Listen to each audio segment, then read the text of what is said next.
This is 1480 KRAE Cheyenne. What you are about to hear is a sports talk radio show unlike any other that has ever before been broadcast in the capital city of Cheyenne, Wyoming, USA. This is Cheyenne, Wyoming's Sports Talk Authority. The Wyoming Cowboys, the Denver Broncos, the Colorado Rockies, and the Denver Nuggets. The show is local, it's regional, and yes, the show is national as well. Wyoming Sports Talk Today is on the air.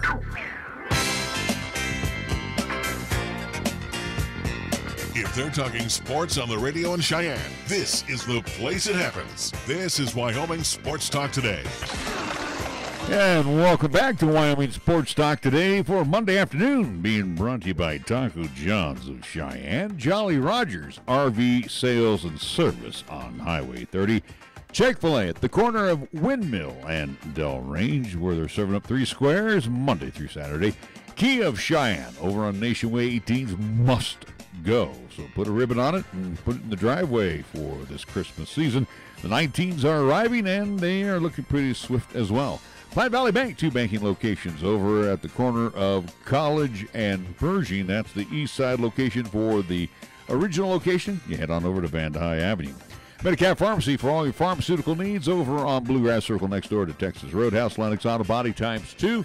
Founded by Dick Lennox, and the tradition carried on by Heather, as they've been doing this now for a quarter century. Fixing cars and trucks over on Dunn Avenue. Hey, they also have the Auto Glass and Detail Center on Pershing Boulevard. First Tier Bank, 1508 Stillwater Avenue, open Monday through Friday. Talk to them about their CD rates with great annual percentage yields. Mondello's Pizzeria across the street, 1507 Stillwater Avenue, Suite D in the Greenway Commons. You're all done with the turkey. Let's get back to some delicious Paisan cuisine only from Joe's Place, Mondello's Pizzeria. Mars Plumbing and Heating, 1515 Logan Avenue. Make sure that you stay warm all winter long, so have them come on by. Check out your heating units today. And we get the show underway with our scoreboard, which is always brought to you by Pepsi of Cheyenne. Here's Nick. LCCC in action this past weekend as we were out in McCook with the McCook Classic for the LCCC women, as it was 2 times a victory for the Lady Golden Eagles, defeating Northwest Kansas Tech on Friday, and then Saturday's contest against CSU Club. That was just a complete clobbering of the club team, but LCCC women, they moved to 6-3 overall on the season. The men, they were out in Salt Lake City. They were in the Salt Lake Community College Classic.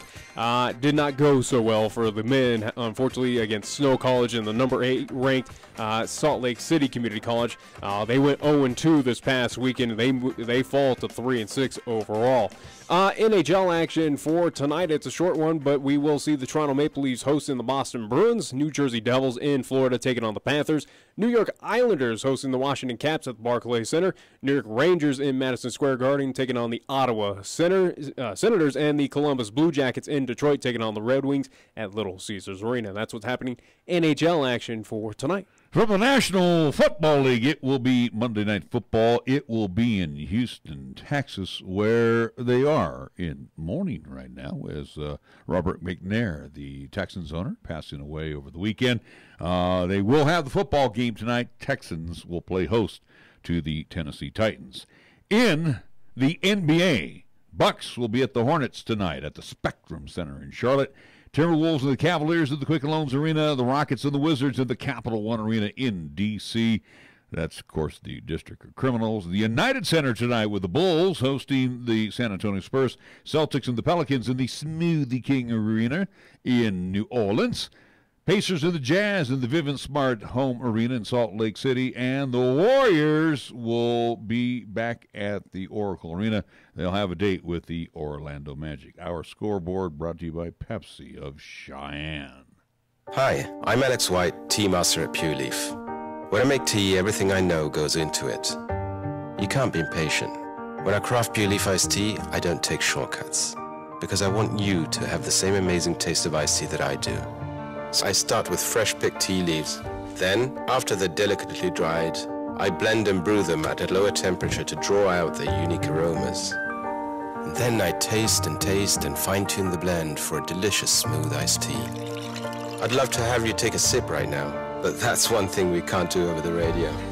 But you can experience the same delicious taste of Pure Leaf iced tea anywhere you are. I'm Alex White, Pure Leaf Tea Master. Pure Leaf, Our thing is tea. You're listening to Cheyenne's new Sports Talk Authority. This is Wyoming Sports Talk Today on AM 1480 KRAE.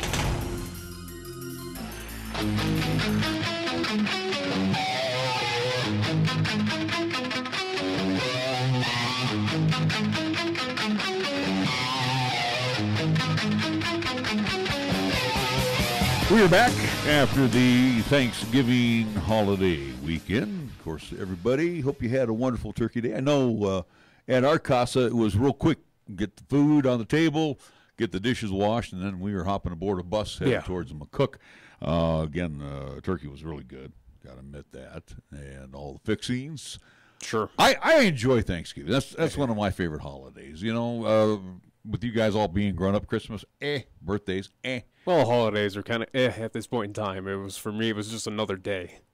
Especially since we got on the road at 6 o'clock to go out to McCook, Nebraska. So, again, for the McCook Classic, as that's where we were doing this past weekend. Again, thank you to all who tuned in for, again, games on Friday and Saturday as well, too, as LCCC women in action. And it was a very successful weekend for LCCC, again, getting not even close wins. They were just pretty much blowouts on both ends. Again, Game 1 against Northwest Kansas Tech, and also Game 2 on Saturday against the CSU club team. It was a pretty fun, pretty easy weekend for LCCC this past Friday and Saturday. You know, I actually, and I like what you were saying there, and I also say this about this ladies team that Brian Ortmeyer has. This is a team that not so much rebounded back after the loss at Trinidad, but and again, that was a close loss. They shrugged it off. You know what I mean? Yeah. They just basically said, hey, you know, it's done, it's over with, let's go play in this tournament. And they had the Lady Mavericks, who last year ran them out of there. And this year, the Lady Mavericks as well, too, this year are a little younger. Again, a lot of force that were behind that team of last season have moved on. So it was a younger team, but again, in the JUCO ranks, that's nothing new for teams. You can easily rebound and take advantage of even having all freshmen on that starting core. But no, again, LCCC, they handled them very well. And same with the CSU club team, which we kind of expected out of them. But it was just an interesting weekend. Yeah, it was a good boost to morale for the LCCC Lady Golden Eagles. Certainly, again, they have a fairly decent time off, about 6 days until they see Fort Carson coming up this Friday, a game that we will have, again, game here in LCCC. So looking forward to that. But then they go back-to-back, don't they? They're back in action on Saturday as well. Yeah, they'll take on that Trinidad State team. They'll host Trinidad coming up here at the RAC. So, and I expect the outcome to be a lot different this We'll see.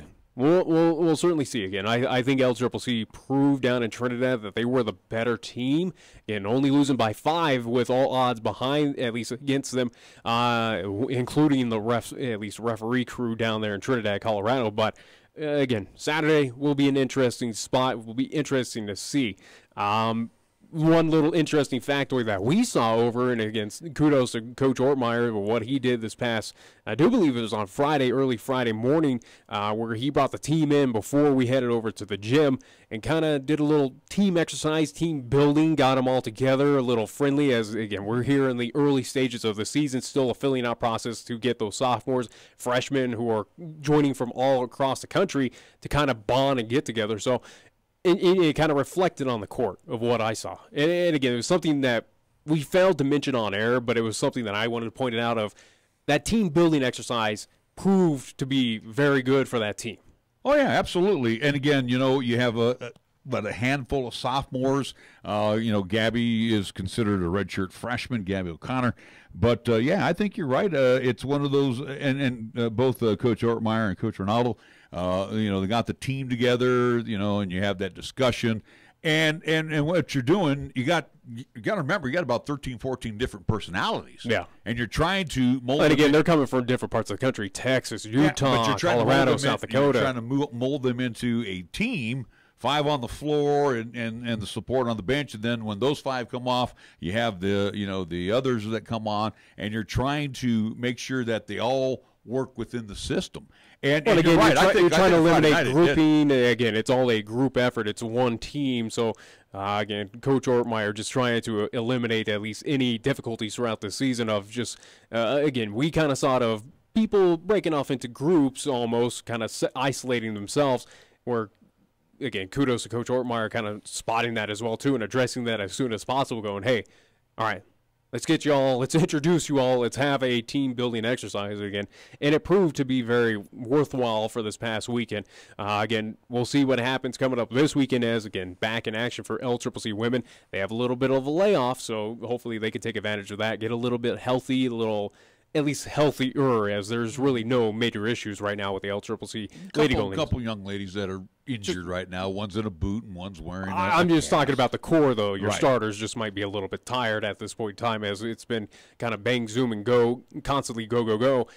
Little week layoff to kind of rest and relax and just refocus coming up. Now, shifting over to the men. Again, we were not at Salt Lake City. We were covering the women, but our understanding of just looking at the box scores, it was not a pretty weekend for the LCCC men, at least out there in Salt Lake. But also, too, it goes credit to their opponents that they were seeing. Snow College, 7-1, 8-1. They also handled Northeastern Junior College, a team that we will see coming up this Wednesday again here in Cheyenne. But Snow College, they're a very good outfit for an excellent reason. Same with Salt Lake City Community College. They're the number 8 ranked team in the nation.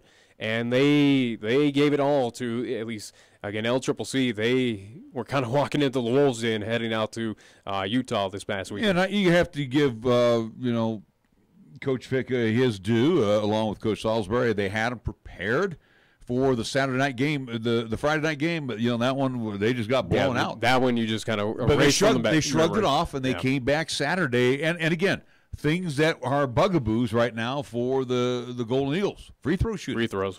That's what's killing them.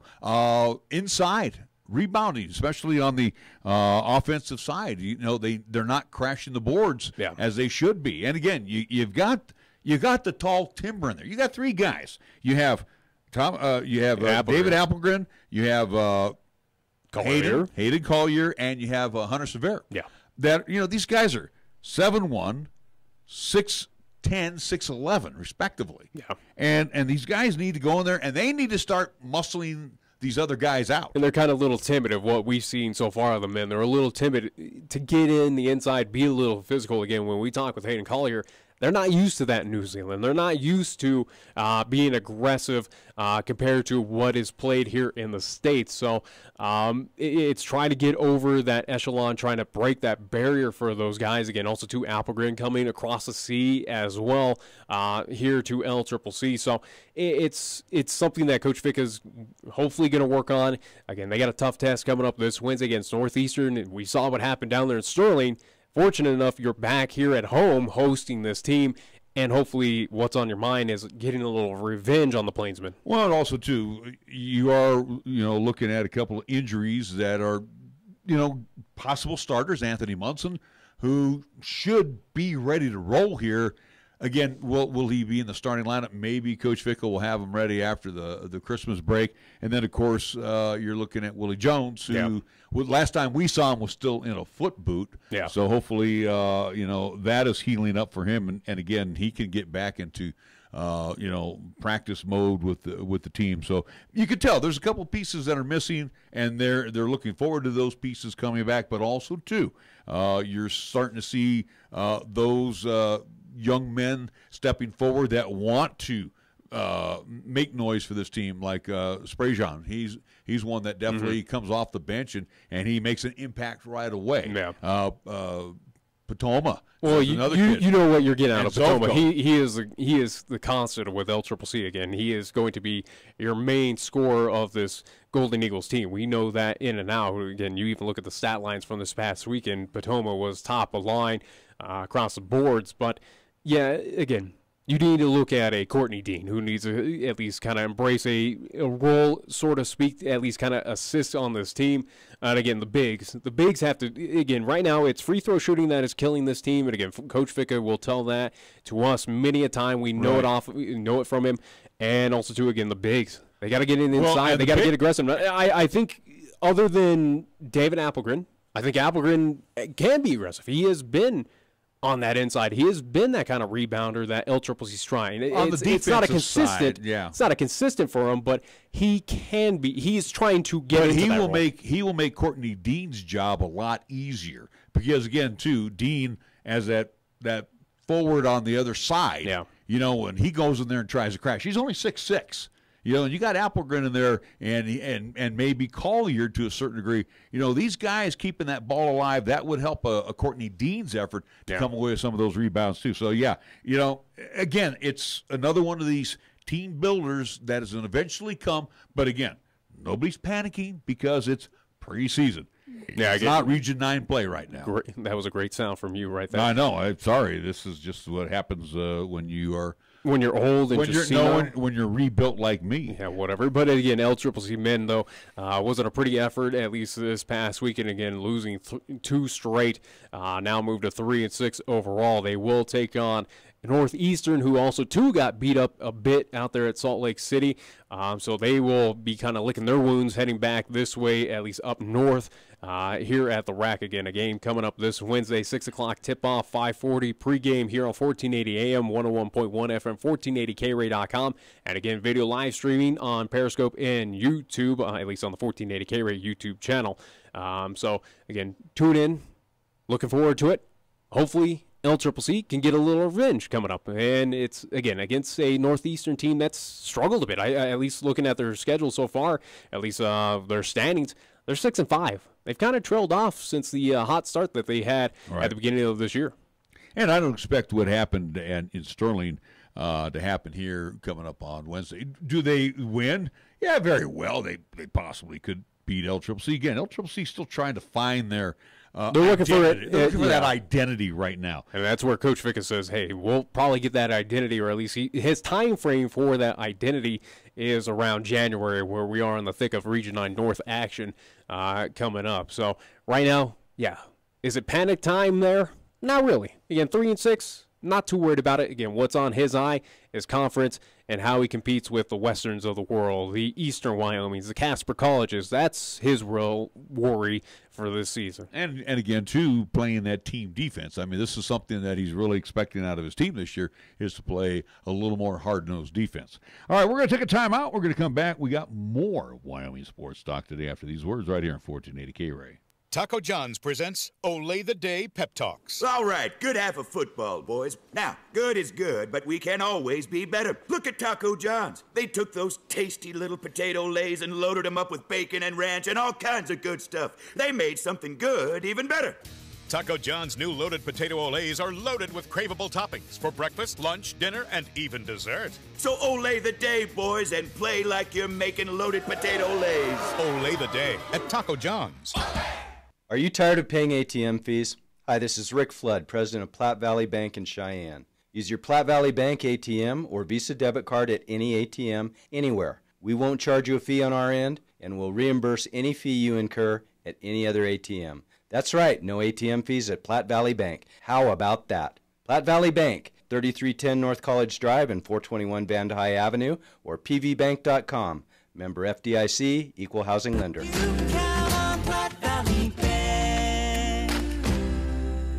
Community banking for you.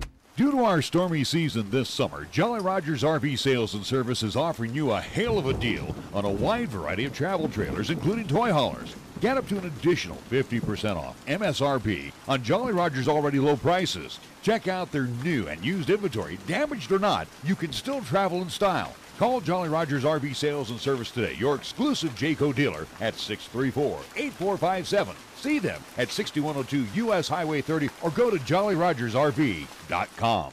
Feeling that cool Wyoming breeze in the early morning? That means fall is here, and our Wyoming winter is close behind. So now's the time to make sure your furnace is in good repair. And Marv's Plumbing and Heating, 1515 Logan Avenue is the place to go. Marv's trained technicians can inspect, repair, and replace your furnace and boiler and are available 24/7. Freezing temperatures in Wyoming can happen at any time. No one wants to shiver in their own home. Don't get the chills. Stay cozy. Call Marv's Plumbing and Heating at 316-7634 today. Here's the latest weather forecast on 1480 KRAE. Otherwise, for today, sunshine. Expect a daytime high of 41. Mostly clear for tonight with our low down to 22. Mostly sunny and breezy for tomorrow. We're calling for a daytime high near 50. Mostly cloudy and breezy Tuesday night with our low down to 30. And for Wednesday, partly sunny. We're expecting a daytime high of 49 degrees. When it comes to sports talk in Cheyenne, it's a whole new ball game. Let's play ball! You're listening to Wyoming Sports Talk today, and it's only here on AM 1480 KRAE.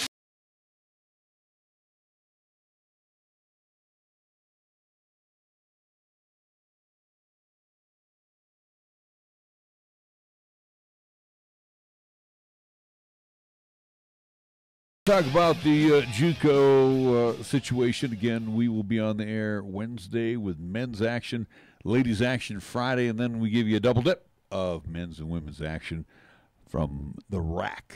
It's nice to be home. We're finally back home. Yeah, it's nice to be home. Before we get back on the road, as let's see, next week we will be, I do believe, Scotts Bluff, and then back to North Platte and back to North Platte or McCook. Yeah. So again, as we are finally home, embracing home cooking, hopefully LCCC as well too will embrace that and pick up some more needed victories coming up this week. You know, it's interesting too as we look at today. It's already the 26th day of November. How fast the month has flown by. Well, guess what? I finally got high school schedules in there, at least from Central and East. Still waiting on one Mark Plev to hand over South schedule, but yes, we are getting ready for also too high school basketball season as they get underway. I do believe a few early season tournaments coming up here at the at least second week of December for most of our varsity high schools. So it's here. It's go time.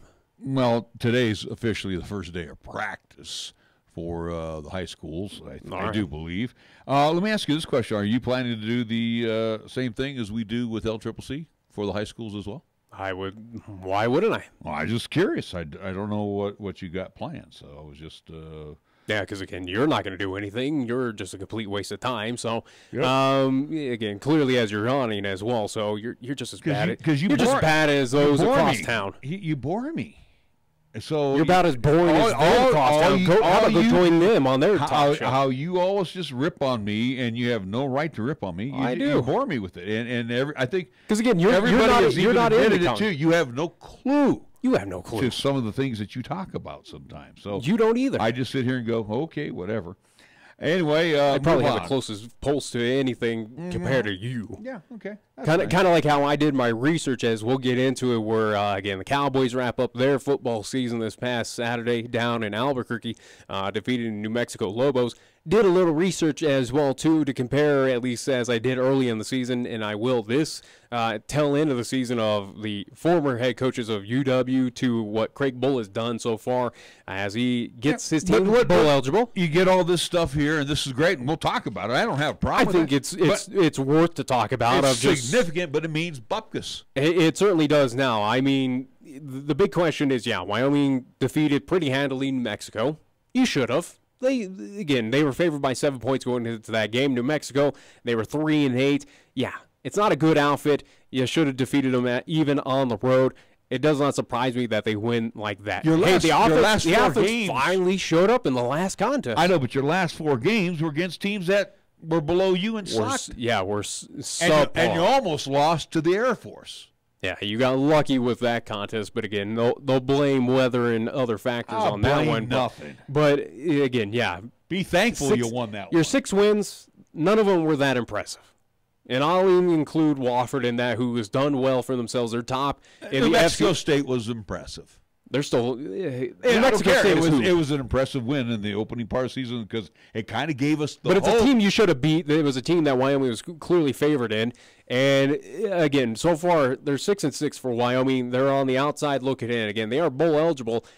Does not mean that they're going to make a bowl at this point in time. Do they deserve to go? And did my research over the weekend. The lowest bowl that at least Mountain West has a birthright essentially to is the Arizona Bowl that pays out grand total, at least for the it's split between $425,000. Okay. That's your lowest money is the Arizona Bowl in Tucson, Arizona. So on the outside looking in, I think the Cowboys, that's their only shot to make a bowl. New Mexico Bowl, apparently it pays out about $1.2 million what was it, $1.25 million or something. It wasn't bad money, so they're not going there. I don't think the Cowboys deserve to go to something like that to get that kind of a payout. But again, no, they're not going to Aloha Bowl. They're not going to Vegas Bowl. They're not going to the Idaho Potato Bowl. It's pretty much what lower end that it's desperate to have fill a team, if at all. But again, there's a lot of teams ahead of Wyoming at this point. Nevada, San Diego State, Fresno State, Hawaii, Utah, Boise State as well. Again, but Utah State didn't help the Cowboys' cause. No. But on the other side of the coin, UNLV helped the Cowboys' cause as they beat Nevada at Sam Boyd Stadium. Even though Nevada finished with a 7-5 mark, you would probably choose the Wolfpack before you would choose Wyoming. Nevada's had more, again, in their losses, they were even more competitive against these upper echelon teams. Again, you lost to UNLV. Wyoming's lost to... No, they didn't lose to the lower teams. They beat all the lower teams. I guess. Again, that is a rivalry, though. That is an in-state. That's Battle of Nevada. So, again, you kind of... That's a contest that can go either way. Does it surprise me a little bit? Yes, that UNLV comes up with a victory. But, again, on the road in Las Vegas, it's still a difficult place, at least, to win at. And for Nevada, again, they're 7-5. You got to look at quality of wins. And again, going through their schedule, yeah, they pretty much were on par with Wyoming and what they did. But again, I read into more of also too looking at their losses that were very competitive. They gave a lot of teams, at least throughout this season, a lot of competitive fights. Well, you also got to give UW their due. They hung tough with Utah State, who ended up going 10-2. I guess. You know, I'm sitting here and I'm looking at the Air Force win over Colorado State on was it Thursday, where they beat them 27-19, and Air Force has got to be kicking themselves right now because they're one game under the bowl eligibility, which is 6, and Air Force, which draws great crowds, that'd have been a no-brainer for them to go somewhere. They'd have probably gone in the Armed Forces Bowl or something like that. No, you have to win. You have to win 2 out of 3 against. You have to beat Army and Navy. But anyway, the deal with Air Force, though, I bet they're kicking themselves for coughing that one up against the Cowboys in Laramie. So, again, let's look at the teams that are eligible. And real quick, I've already read them off, but if you want to do it again. Well, no. I'm looking here on the mountainside. You got 3 teams eligible. 3 teams, including Cowboys. Yep. Okay. On the west side, you're going to have 4. 4 teams. Somebody's not going to a bowl. Well, I don't think it's even an at-large bid. I don't think it's going to happen. Again, for the Cowboys, your best shot, best is Arizona. Chance, yeah, it is the Arizona Bowl. I think that's about it. But I think Nevada's going to get that one. They could get New Mexico. They easily could get the New Mexico Bowl or something like that. Again, Utah State, Boise, or Fresno. Boise, I think, right now is in the situation where San Diego State too. If you let me talk here, Boise State, I think, has the best shot right now. Possibly, or either Fresno. I think it's a toss-up between these 2 teams, or whoever wins the Mountain West Championship title game. They could maybe sneak into a New Year's Six Bowl, possibly. No. Utah State was that team that was on the outside. Again, you got to look before you even disagree with me and shake your head like a little child. Again, Fresno State and Utah State were ranked teams. Fresno, I do believe at this point, still a ranked at least team there in the top 25. They might go a little bit higher. We'll see. Utah State, I would assume, is going to fall out of the top 25. But if Fresno is to possibly defeat Boise, and I do believe that game's going to be in Albertson Stadium in Boise, Idaho again. If Fresno is able to defeat this Boise State team, continue on, maybe that's a team that could have that outside shot to make it to a New Year's Six Bowl that at least is an at-large bid, and then can break down those pieces of, hey, Boise, you compete at the Potato Bowl if you want to, or the Vegas Bowl. Utah State, you have your choices of those 2. Hawaii, we know, should be at the Aloha Bowl. Again, San Diego State, where do they go? Possibly Poinsettia. I think that would be the smart choice for them, keeping it there in San Diego. You look at Nevada, that maybe New Mexico. Maybe they send them down to Arizona. But again, right now, Cowboys, they're bowl eligible, but it's not a guarantee right now. A lot of things have to happen. Are these bowls, is one bowl committee going to look at this Cowboys team and go, yes, I want your 6-6 team to come on and play in this bowl against whatever opponent? All right, let me give you. And not a lot of bowl projections have Wyoming going to any bowl. Well, let me give you what the latest. This is what I have here from my sources.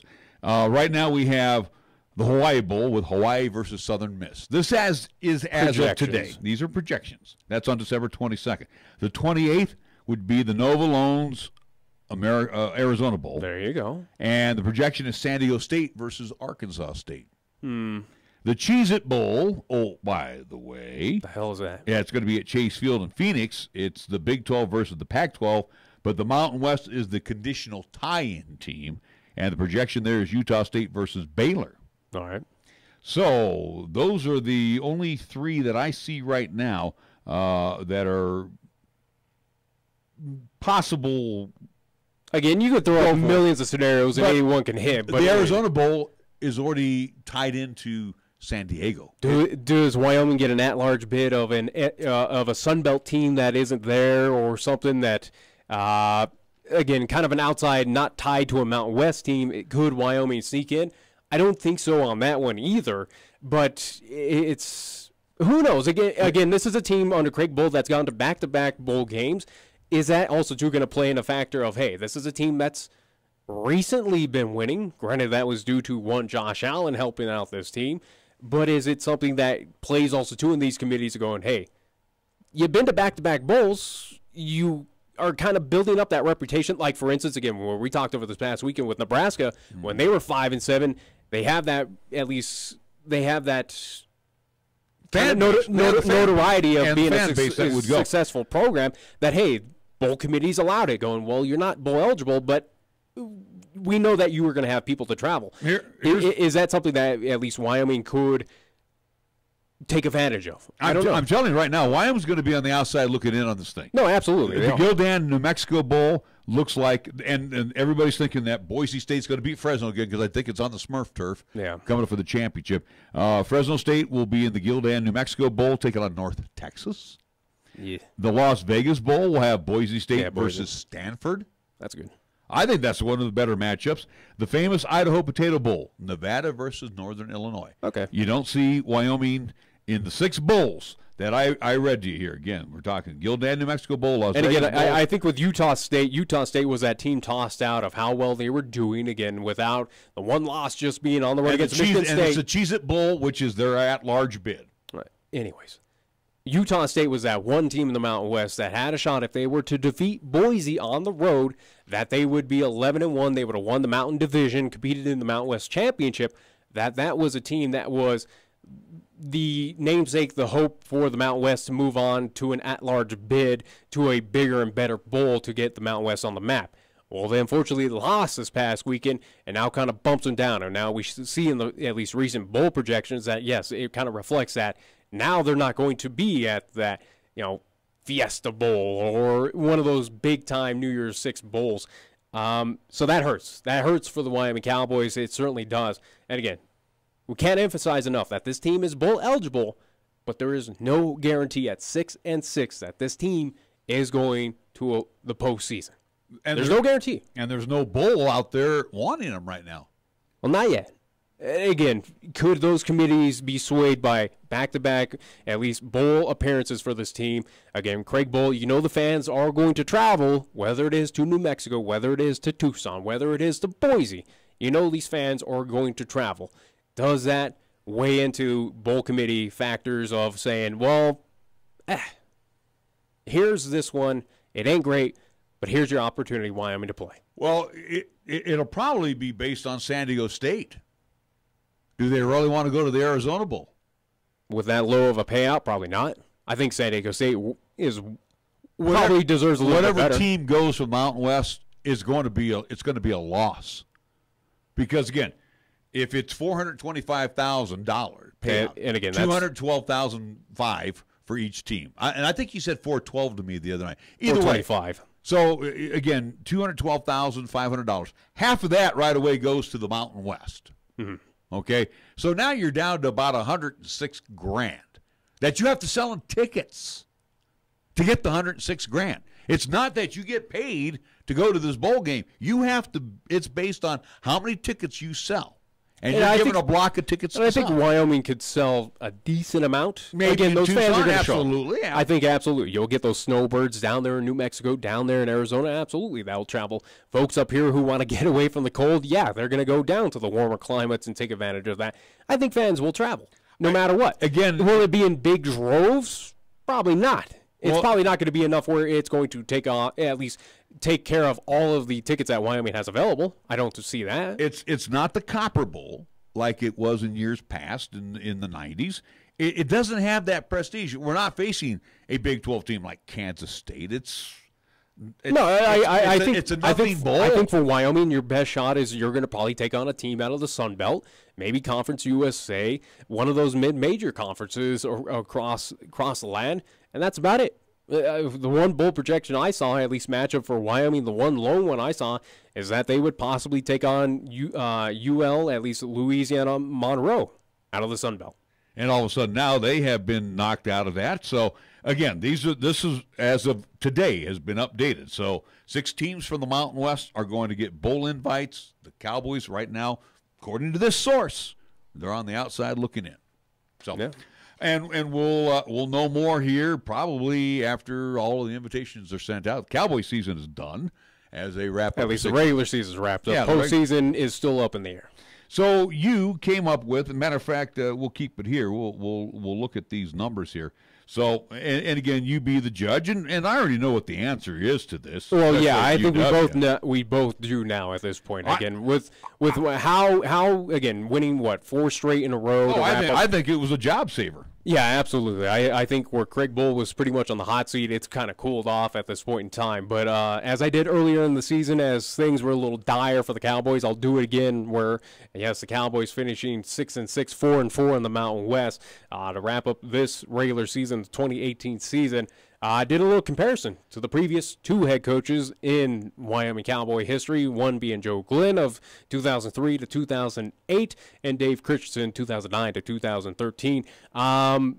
Every coach except for Dave Christensen at this point has played 63 games. Dave Christensen only 62 because he only made it to at least, again, didn't have one extra bowl game or they didn't play one extra game, so he's only had 62 games at this point in time. But we had the extra game this year, by the way, because of Hawaii. Hawaii, yeah. So just looking at least previous head coaching for Joe Glenn between 2003 2008, he was 28-35 at the 63 game mark. He was 28-35, which puts him at 44.4% percentage rate, at least win percentage overall. He was 14-26. That puts him at 35% winning percentage in the Mountain West Conference. Joe Glenn in his time only had 1 bowl appearance. That was the Las Vegas Bowl, which was a victory against the UCLA Bruins. All right. And let's go one step further in the Mountain West. Never won a Mountain West Conference championship. Did not exist. Well, I guess. You if you won the conference, you went to the Las Vegas Bowl. I keep on thinking you win it by that final game, as I'm keyed on of what it's been recent years. But yeah, no Mountain West titles for him. Well, and I take it back because the Las Vegas Bowl then wasn't the championship for the Mountain West. But that was when Boise was competing in the at least Fiesta Bowl was that the year? It was either Boise or Utah State, or Utah was one of those teams that were in the top 10 that moved on to the Fiesta Bowl. They were the Mountain West champion, but they were kind of bigger and better than the Las Vegas Bowl. So that's why Wyoming made it to that Wyoming was like 3rd or 4th in the conference, and I think UCLA was 5th in the Pac-12. Yeah. So again, it was nothing prestigious, but Wyoming was put in there because, again, the Mountain West champion, who was supposed to play in the Las Vegas Bowl, whether it was Boise or Utah, I can't remember which one, moved on to play in the Fiesta Bowl that year. So again, that's Joe Glenn. So again, nothing too great on the Mountain West, at least conference and overall record, was pretty pathetic. Dave Christensen, 2009 to 2013, in 62 games, because again, he did not play a 63rd before he was fired or at least let go from the Wyoming Cowboys. He was 27-35. That puts him at a 43.5% winning percentage overall. He was 16-23. That puts him at a 41% winning percentage in the Mountain West Conference. He had 2 bowl appearances. He won the New Mexico Bowl in 2009 and lost the same bowl in 2011. So with Dave Christensen, also, too, no Mountain West Mountain West Conference championship. Other than that, though, again, nothing really too great in his 5 seasons there, 62 games with the Wyoming Cowboys again. Everything under 500. Yeah. Again, also too with Joe Glenn, he did play a little bit. He finished out the regular, or at least the rest of the season. He played more than 63, or at least coached more than 63 games. But he was released soon then after in the 2008 at least season. Craig Bull, 2014 to 2018, his 5th season. It's wrapped up 63 games in. He's 28 and 35 overall. Same as Joe Glenn. Same as Joe Glenn at 44.4 winning percentage overall. In the Mountain West, however, he's done the best out of the 2 previous head coaches of 19 and 21. That puts him at 47.5% winning percentage in the Mountain West. So not above 500, but it's better than what Christensen did. It's better a little bit than Joe Glenn. For Craig Bowl as well, he's had 2 bowl appearances, one being the Poinsettia Bowl, which they lost back in 2016 to BYU, and last year's famous Idaho Potato Bowl, which they won against Central Michigan. So, and again, with a potential of a bowl game this season. So, other than that, though, again, looking at it, has Craig Bowl really... But he's never won a Mountain West Conference championship. He's never won as well, too. He lost the championship finals to the Western Division San Diego State Aztecs here a couple seasons back. But this season, they finished 3rd. They were 4-4. And again, the rest of the Mountain West the Mountain Division, Air Force, weak, 3-5. CSU, 2-6, weak. Yeah. New Mexico, 1-7. And then you got San Jose State, who finished at 1-7. Your last 4 games were against teams that were well under the Mendoza line. So, yeah, and again, teams that you should beat, and you did. So, I mean, there is that. You lost to the 2 teams above you, Boise State and Utah State. You lost to Fresno State. Yeah, and you lost to Hawaii. You lost to Hawaii. So, again... you went through, what, 4-3? No, 4-4 here in the Mountain West this year. All right, we're going to take a timeout. We'll come back. I do believe we have a phone call coming in. We'll be back after these words right here in 1480 KRAE. Are you looking for a pharmacist who will actually take the time to talk to you? Then come to Medicap Pharmacy. We're dedicated to healthcare only, which means we'll fill your prescription quickly, and then we'll make time to listen, answer your questions, explain your prescriptions, and tell you about possible drug interactions. Medicap Pharmacy. We'll always make time for you. Medicap Pharmacy, 1947 Bluegrass Circle, next to Texas Roadhouse in Cheyenne. Or call 635-3712. The big year-end event is on now at family-owned and operated Terrell Honda during their annual Happy Honda Days. This extravaganza has many special offers, including low financing and the most attractive lease programs offered by Honda on their entire fleet. So stop in for a test drive at Terrell Honda and check out the all-new 2019s that have arrived. Plus, you'll find some select 2018 Hondas that need a new home today. Under the tree or with a big bow in the driveway, don't miss Happy Honda Days going on now at Terrell Honda, 1919 Westland Road, Motor City, Cheyenne, or go online to terrellhonda.com. Did you know High West Energy has been serving residents of Laramie County for 75 years? Based in Pine Bluffs, High West Energy is an electric co-op proudly serving 10,000 customers in 3 states, including 20 subdivisions surrounding Cheyenne and F.E. Warren Air Force Base. We're owned by our customers who share in the profits and have a voice in ensuring that we maintain high standards while keeping electricity costs low. Keeping energy affordable for 75 years. HighWestEnergy.com. A Touchstone Energy partner. The next time you have a craving for authentic Mexican cuisine, visit Guadalajara at 1745 Del Range Boulevard. Locally owned and operated, they serve their dishes with family tried and true recipes with the freshest of ingredients, made to order. Start off your meal with their complimentary chips, salsa, and bean dip. And if you're feeling adventurous, enjoy your favorite margarita or cerveza. Guadalajara, where the spice is always nice. Sleeker and longer with a wider stance, the 2019 Kia Rio was designed to break the rules and turn heads. AJ Miller here for Kia of Cheyenne. The 2019 Kia Rio has what you need without paying too much. Save even more on the 2019 Kia Rio during our Light Up the Holidays sales event going on now. Standard technology includes Bluetooth wireless with steering wheel mounted buttons, touchscreen audio system, rear camera display, and more. Come by and take advantage of some of the year's best offers or go to KiaofCheyenne.com and we'll make it easy. There's a place where possibilities are boundless, where curiosity runs rampant, where exploration becomes opportunity. With Laramie County Community College, you can discover the best version of yourself. It's time to take on new challenges, to enrich your life, and to create the future you deserve. Your story unfolds. Laramie County Community College. Apply today. Visit lccc.wy.edu/yourstory. Your locally owned and operated radio stations, KYOI FM and 1480 KRAE AM, are just that, local, serving Cheyenne and Laramie County, where your advertising dollar stays local too.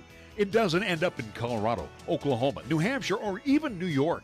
We conduct business here, we shop here, and we live here. And we support our entire community 24/7, 365.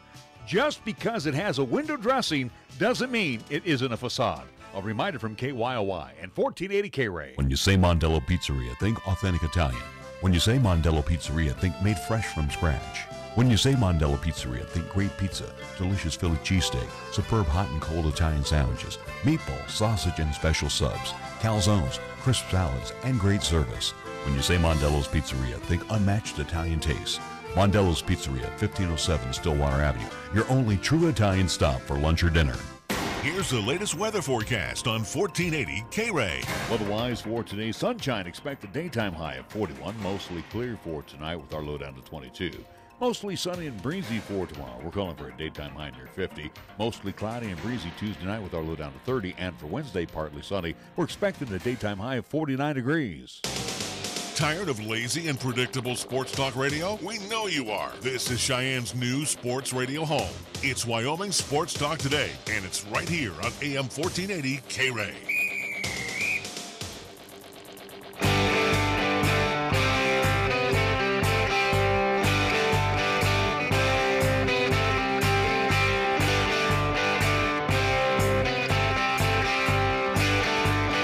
We are back on Wyoming Sports Talk today. As it's unfortunate we didn't get the caller on, but you had a lengthy conversation with our caller, and then I've looked up some other stuff here for you. On you don't need to look up anything for me. Again, I have my decision set, and I know how things are going to operate there in Laramie with this whole with the Cowboy football program, but. Caller did mention, I at least wanted to get our thoughts on, at least, again, keeping the theme of the bowl projections, bowl, at least selections coming up this season. If injuries will play a factor, at least for these bowl selection committees. No, I don't think so, especially when we did see Nico Evans come back.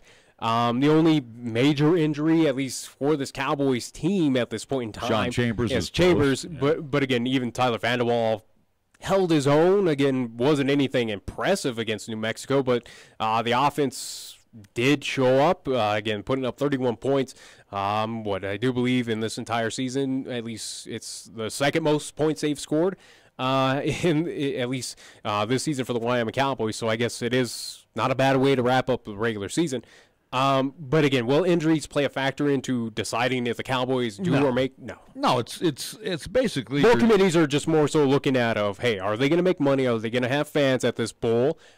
Is it something that even small markets are going to even tune in onto the ESPN networks to go and tune in for Wyoming versus Louisiana Lafayette or whatever, whatever kind of mid-major opponent that the Cowboys would see. That'd be Monroe. I remember you telling me that. Lafayette, Monroe. But I think the point is, I'm just saying, yeah. Again, I mean, San Diego State is a much bigger program than the Cowboys. Well, again, it's drawing from that San Diego community that might not be all on the Aztecs, but again, it's still a larger market. Oh yeah, it's a bigger television market. Yeah.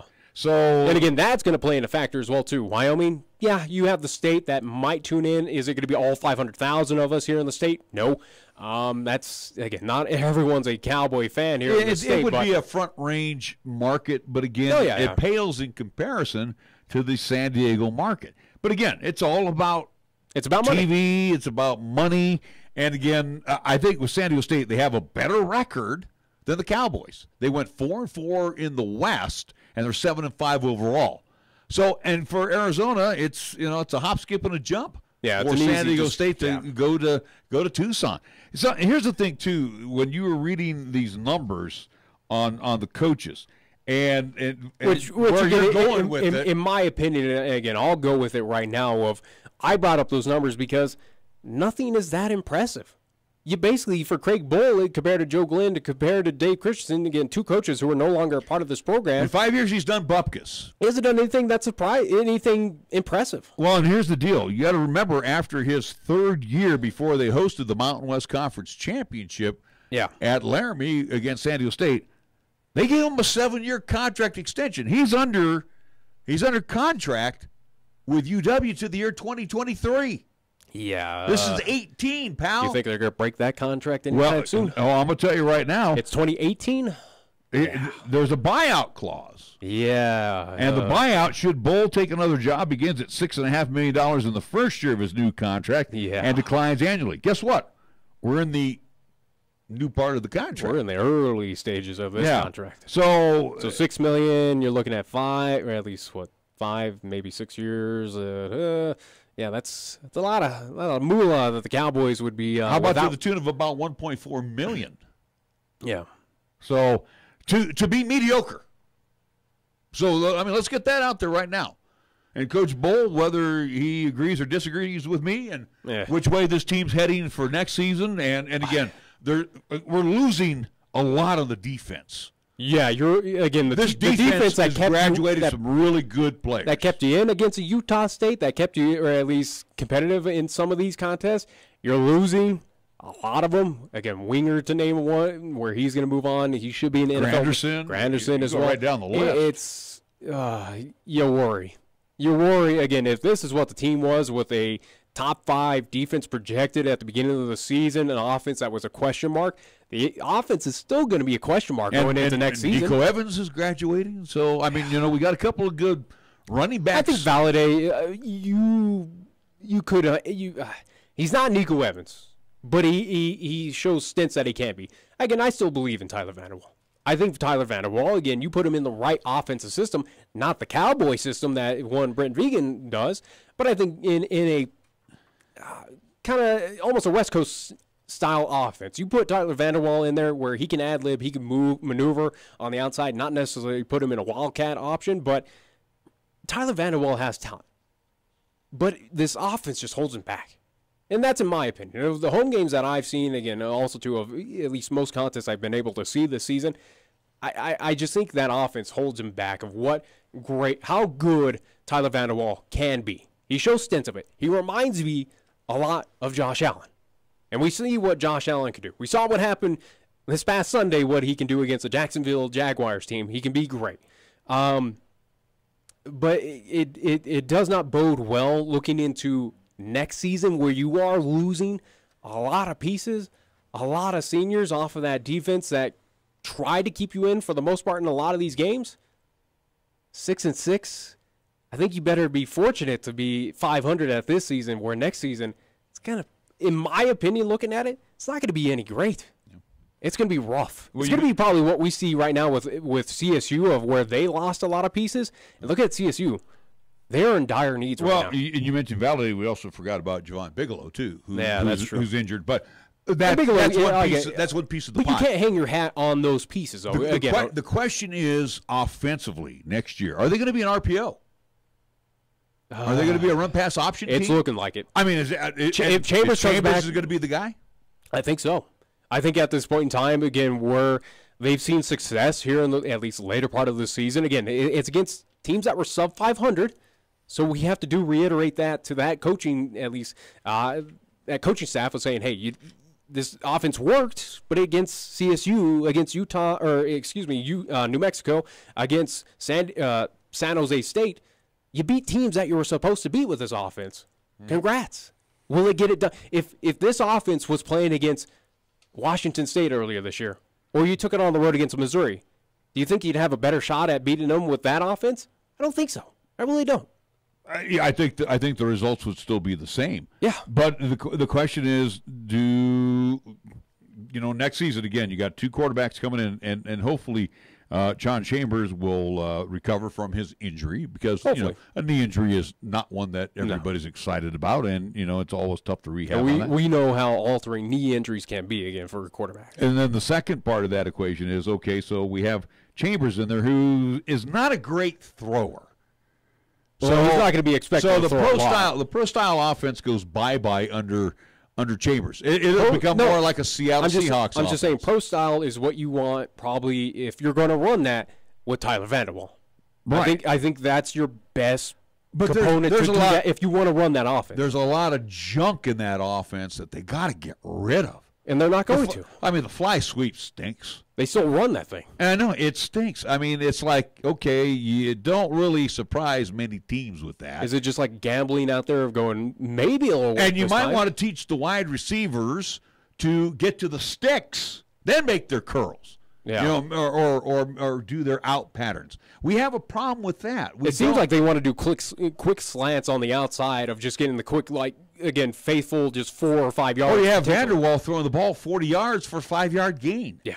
I mean, come on. I mean, some of the pass patterns or some of the pass selections that are under the offensive scheme of the Cowboys is ridiculous. Yeah. But, you know, again, the Cowboys now, and obviously – even though you brought up these records of Craig Bohl as opposed to Christensen/Joe Glenn, nothing's going to change in Laramie. No, I think winning 4 straight, having the potential to get to a bowl this season, again, not necessarily says that he's going to be a part of a bowl this season, but I think, yeah, again, that hot seat, that was kind of a little red hot during the middle of the season when, again, this team was 2-4. Is cooled off at this point. Fans ought to understand one thing, and I don't mean to interrupt, Nick, but fans need to understand this Cowboy team's not going to win the Mountain Division. Not next year. No. Not against a Utah State that's going to return a lot of pieces. Boise, who just reloads. Who reloads every year. Who knows out of the Mountain Division who's going to be, again, does CSU improve next year? Could Air Force improve? Again, Air Force was that cusp team. Do I see us as a third-place team again next year? More than likely. I'd say, again, in my predictions of what we see, what we know of what this team's going to be next season, minus of factor A, B, and C of who are going to be joining this team in the offseason, I think you see this Cowboys team again. I don't think they finish 500. They're going to fall down in the Mountain Division. So I have my conversation with Craig Bohl again, where he's going to slap me down saying I'm an armchair quarterback. Yeah, who cares? No, but I guess my question would be to him. Coach, are you going to be an RPO team, or are you still going to keep up with the pro style offense? Are you going to still go with the offense that your fan base is booing week in and week out? Yeah. So what are you going to do? And again, is it all contingent on Sean Chambers being the quarterback next year? I think so. Or Tyler Van? I really do. If Sean Chambers can't, for whatever reason, that knee injury kind of nags him in the offseason and even into spring camp, I think you have to. I think you have to make that decision of going. And again, if I have to, as a regular season just wrapped up for this team, but looking ahead to 2019 for Wyoming, yeah, I think of what is going on. You're finding success with Sean Chambers. But again, is it going to be enough? Is it what we have with Sean Chambers that isn't expected to throw the ball a whole lot? You're pretty much tossing him out there in a wildcat option, kind of similar to the wishbone, flexbone of Air Force that sometimes gets it done, sometimes it doesn't. And teams then will load up the box. But again, this offense, this RPO offense led by Sean Chambers of next year, is it beating Utah State? Is it beating Boise State? Is it going to beat whoever, again, these big echelon teams that we'll see in the preseason? I still don't think so. It worked against your sub-500 teams that you were supposed to beat. Yeah. And that's about it. But again, the better teams are going to load up the box like they do against Air Force. Yeah. They're going to dare you to throw. And I look here. Vanderwall was 4-17. We need to get at the top of the hour. I understand that. He was 4-17 against New Mexico. Chambers has never been a 50% thrower. No.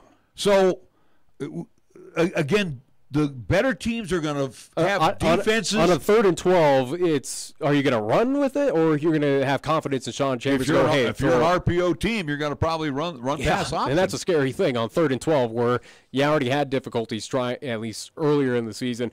You think it's going to get it done next season? No, really not. And again, those same boo birds that were booing whoever's going to be the quarterback next year, and we're not throwing the football and we're not going deep, but we are running well-sustained drives, and then we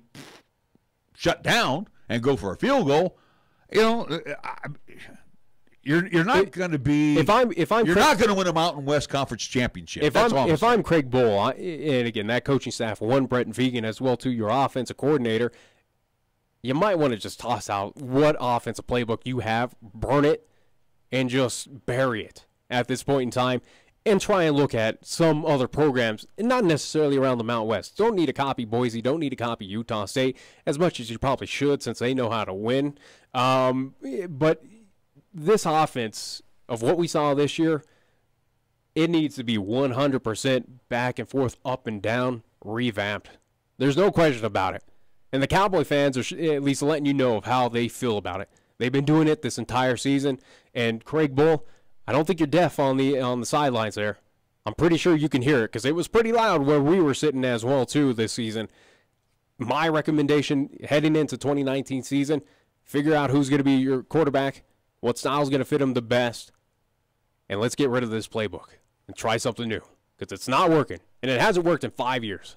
Well, we'll find out when we get a chance to talk to him. 44.4% winning percentage for Craig Bull in 5 years. Yeah, if we sub 500, sub 500 in Mountain West play. If we like mediocre, that's what we got right now. That's and that's what we're paying $1 million for, his sub 500 ball. That's right. And no bowl bid this year.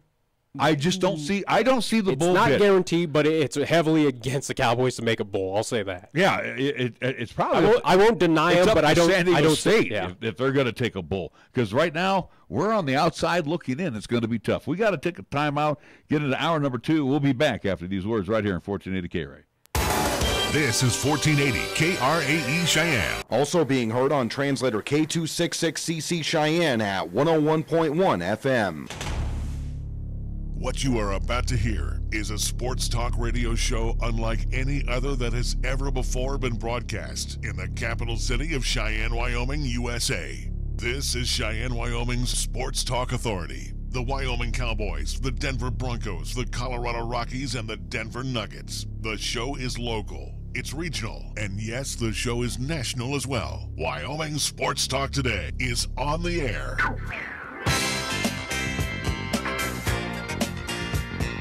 If they're talking sports on the radio in Cheyenne, this is the place it happens. This is Wyoming Sports Talk Today. Welcome to hour number 2 of Wyoming Sports Talk Today, being brought to you by Marv's Plumbing and Heating at 1515 Logan Avenue, Mondello's Pizzeria, 1507 Stillwater Avenue, Suite D in the Greenway Commons, First Tier Bank directly across the street, 1508 Stillwater Avenue, Lennox Auto Body on Dunn Avenue, the Auto Glass and Detail Center on Pershing Boulevard. Medicap Pharmacy, same location as always, Bluegrass Circle, next door to Texas Roadhouse. Platte Valley Bank ×2, the original location on Vanda High, and of course the east side location, corner of College and Pershing. Key of Cheyenne on Nation Way, Chick-fil-A at the corner of Windmill and Dell Range. And again, you definitely want to remember Ray and Cindy's place. Go to CheyenneChicken.com because they do a fantastic job catering. They also have some seasonal goodies for you, like their chicken tortilla soup, awesome, and their peppermint chocolate milkshake. What are you doing? What are you doing? It's dry in here. Then go get the other bottle. Don't get my. Oh, please. I don't want your germs on there. I'm cleaner than you. Oh, golly. Ladies and gentlemen, if you're watching, this is disgusting. Chick-fil-A at the corner of Windmill and Delt Range, right across from Menards. Jolly Rogers RV Sales and Service. You will find them on Highway 30, and they're still having their hail of a sale, by the way. And Taco John's of Cheyenne. Don't forget tomorrow, Taco Tuesday tomorrow at Taco John's of Cheyenne. And again, they got their Nachos Navidad. Got Monday Night Football. Maybe you want to grab a 6-pack on a pound line. Taco John's of Cheyenne. We get things underway with our scoreboard, and it's brought to you by Pepsi of Cheyenne. Here's Nick. Yeah, I don't know what you're complaining about. Yes. And you're so filthy and dirty over there. Just yeah. Anyway, so moving on, at least LCCC in action this past weekend. We'll start on the men's side as they were out in Salt Lake City, Utah, competing in the Salt Lake City, at least Community College Classic out there against Snow College and also against Salt Lake City Community College. It was a losing effort on both sides for LCCC men, so they moved to 3-6 overall. The women that we saw and also broadcasted here on 1480 KRAE, it was victories aplenty. 2 in a row for the LCCC women, as on Friday's contest, defeating Northwest Kansas Technical College and defeating the CSU club team on Saturday. So LCCC women, they moved to 6-3 overall. Also, too, those games, if you missed them, live streaming this past weekend, Friday and Saturday. Do know Saturday's contest was a little iffy on the live stream, so took it down and just put up the rebroadcast, or at least re-uploaded the broadcast in its entirety without any pauses or breaks. Again, if you want to see any of those contests, also to high school football, and also too when we get into high school basketball, again, rewatch them for free on our YouTube channel. Again, just simply search for 1480 KRAE in the YouTube search bar, and you can find those contests in a nice little handy playlist on our channel. Also, to NHL action for tonight, you will see the Toronto Maple Leafs hosting the Boston Bruins, the New Jersey Devils in Florida taking on the Panthers at BB&T Center. New York Islanders in Brooklyn taking on the Washington Caps. Ottawa Senators traveling to New York in the Madison Square Garden taking on the Rangers. And last but not least, the Detroit Red Wings hosting the Columbus Blue Jackets at Little Caesars Arena. That's what's happening NHL action for tonight. And to the National Football League. It's Monday Night Football, and it's going to be a little bit on the downer side in Texas tonight. After losing their owner, Bob McNair, over the weekend, the Texans will take the field, and they will host the Tennessee Titans in Monday Night Football. Hoops tonight in the Spectrum Center in Charlotte, North Carolina. The Bucks and the Hornets will match up tonight in Charlotte, North Carolina. Timberwolves and the Cavaliers at the Quicken Loans Arena. It will be the Capital One Arena in Washington, D.C., the District of Criminals, where it will be the Rockets and the Wizards tonight. Spurs and the Bulls in the United Center. In the Smoothie King Center in New Orleans, it will be the Celtics and the Pelicans in the Crescent City. Pacers, Jazz, Salt Lake City, and at the Oracle Arena, the Warriors tonight will entertain the Orlando Magic. Our scoreboard brought to you by Pepsi of Cheyenne. Yo, this is your cup holder talking. You know me, the little round thing between your car seats. Now, listen, we need to talk. Now, I normally have a nice cold bottle of Mountain Dew in me, but at the moment, I'm empty. That's right, no Mountain Dew. Nothing in here but a couple of quarters and a dime. A fully capable cup holder like me just carrying your loose change, it's embarrassing. Look, I'm not made for loose change. I'm round like a bottle of Mountain Dew. Glistening, cold, and delicious. I'm made to keep Mountain Dew within reach at all times, so you're never far from that incredible bold citrus kick whenever you need it. Just inches from your hand. So find a store already, grab some Dew, toss it back, then place that bottle where it belongs, and put that loose change back in your pocket. Mountain Dew. Do the Dew. Got something to say? Then get it off your chest right now. Phone lines are open at 307-514-1071. Make your opinion count and call the show. Wyoming Sports Talk today.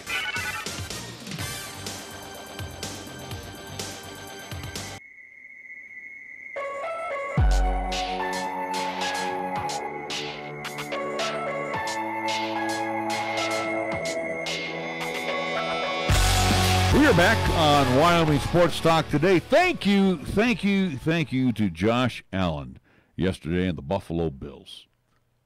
As Josh, well, let's put it this way, had a good comeback after being on the IR. Let's be real. Yeah. The bonehead from Jacksonville that lipped off about all these quarterbacks, so far he's been proven pretty Jags wrong. haven't done squat. Well, I know, but he shouldn't have lipped off because he gave Jalen Ramsey. Yeah, he's given some good. He's given a little good cannon fire at least. Cannon fodder, yeah, absolutely. And again, Josh yesterday did not throw the ball well. 8 of 19 for I don't expect much out of Josh Allen, especially a part of this just terrible. Well, he had 160 yards throwing the football yesterday. The Bills apparently find ways to win, but he did not get sacked.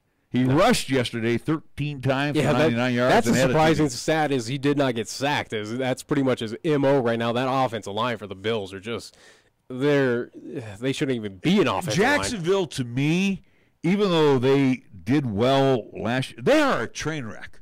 They remind me a lot of Cincinnati. There's no discipline on that team.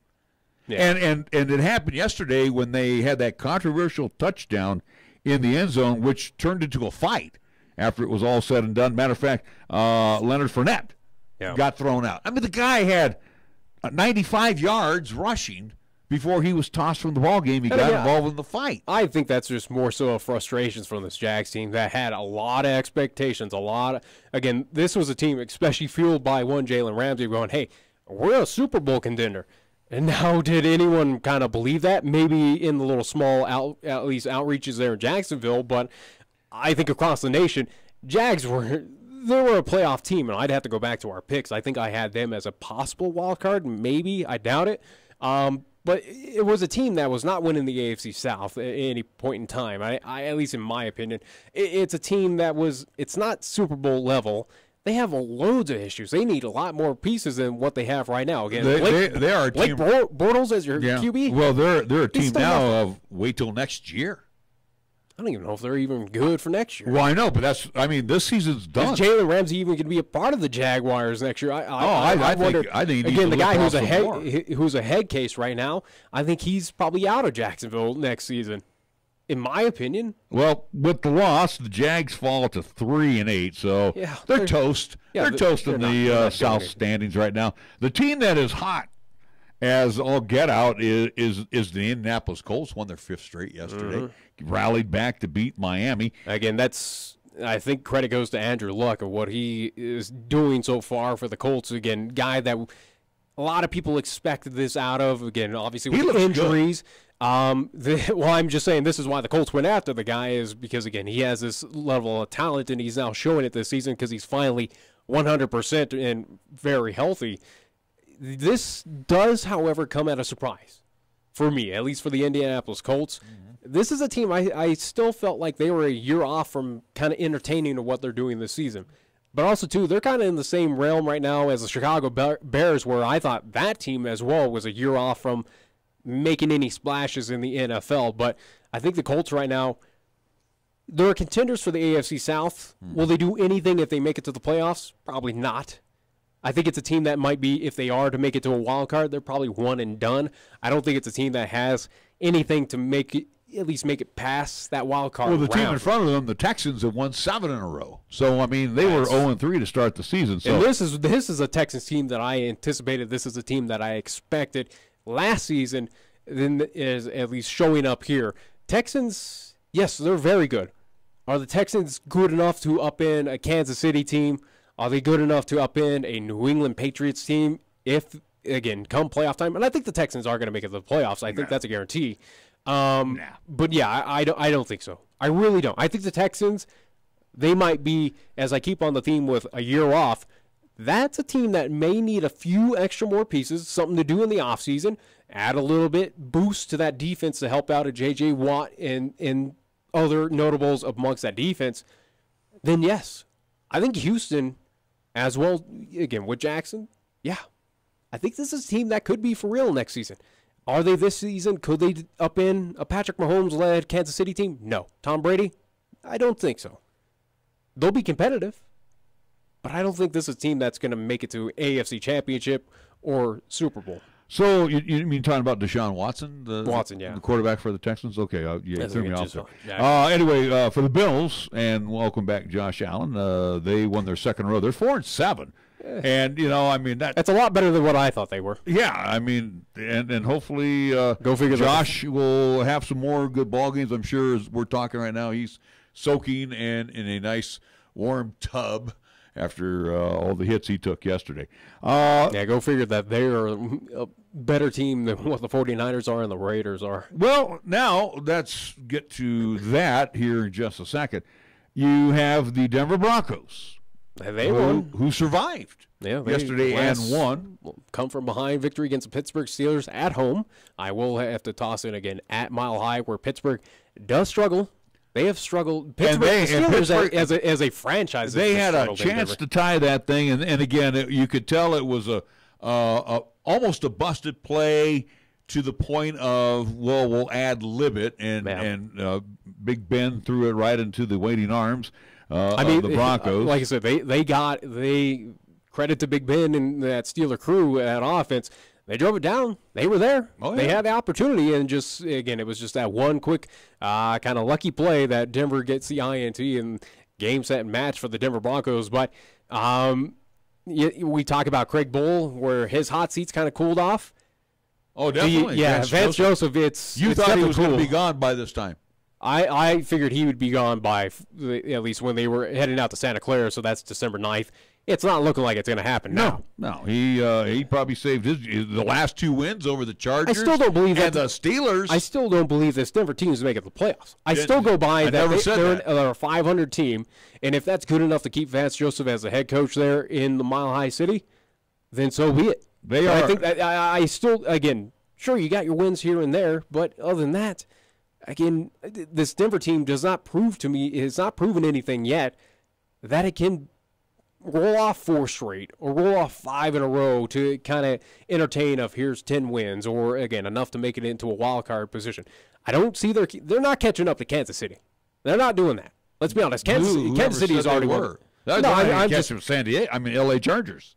Yeah, but right now, again, that outside looking in chance to get into the wild card, it's still there. It's still kind of the dangling carrot for those Broncos fans, but it's not going to happen. No, it's not.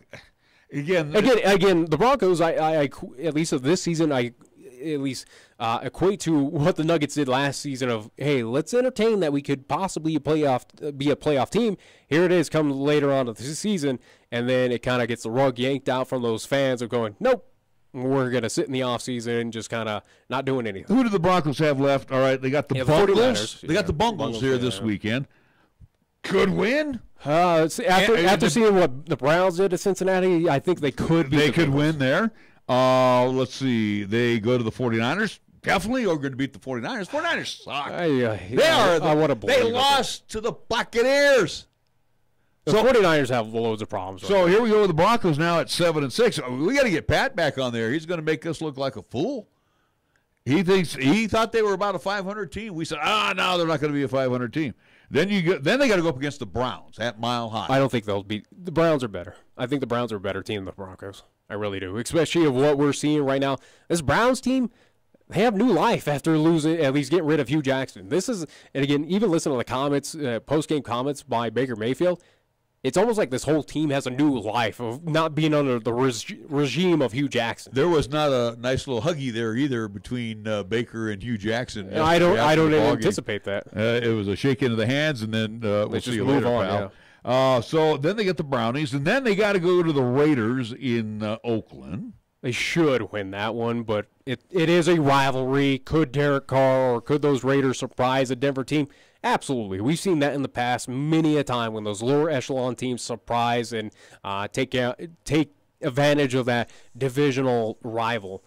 But on paper, yeah, you should beat the Raiders. And then you finish up the season at home against the LA Chargers. You're not beating the Chargers at home. I don't think you're not going to beat them again. I don't see it. Again, the Chargers, they were competitive here last year, lost by that field goal. They know how to get it close and if not win at home. I think on the road that was a little bit fluky. I think the Chargers kind of walked into that contest a little overconfident of where the Broncos were. I think the Chargers, again, it sits in their mind that they've lost quite a few in a row to this Broncos team. If the Chargers want to make it to the playoffs, they need to win games like this. I'll tell you what, they doled out some punishment on the Cardinals yesterday. Who hasn't? 49ers. Well, again, the 49ers are worse than the Cardinals. Let's see, the Cardinals won 2 games. Who do they beat? 49ers. So, you're I'm just saying, the 49ers to beat the Broncos is not going to happen. I want it to be. I hope so. They won't rise up. I have to be a realist and say they're probably not, but again, I can only fingers crossed as I'll be. I look here at the remaining games. The Bungles, yes. You should win. 49ers, yes. Yeah. That puts them right now at 7-6. You say they won't beat the Browns. I'll give that. I really don't. I'll give that a toss. Way more talented than the Broncos. I'm going to give that a non-committal right now. At the Raiders, yes. Yeah. So and the Chargers, no. That one, I say no. That might be the game that keeps them out of the playoffs. Possibly. But this is a potential Bronco team that can go 8-8. I think that's fair. And it won't get them into the playoffs, though. It's an improvement from last season. Oh, yeah. So, again, and Vance Joseph will be back next season. Again, that will be that positive to keep Vance Joseph as a head coach there in Denver of saying, hey, we were this last year, awful, a top 10 at least draft pick. I do believe they picked, 5th? So top 5, essentially. Hey, we improved. But 2 years in a row, not in the playoffs.